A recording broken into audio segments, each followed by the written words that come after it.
اگر آپ صبح اور شام کی دعائیں اذکار پڑھ نہیں پاتے ہیں، پڑھنے سے عاجز ہیں، تو کم از کم یہ 4 دعائیں ضرور پڑھ لیا کریں۔ یہ دعائیں بہت آسان ہیں لیکن بہت پرتاثیر ہیں، اثر رکھنے والی ہیں، کافی اثر رکھنے والی ہیں۔ 3 مرتبہ ان دعاؤں کو پڑھ لیا کریں۔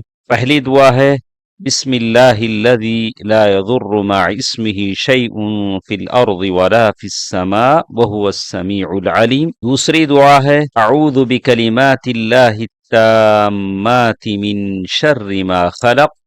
تیسری دعا ہے سبحان اللہ وبحمدہ عدد خلقہ ورضا نفسہ وزنة عرشہ ومداد کلماتی۔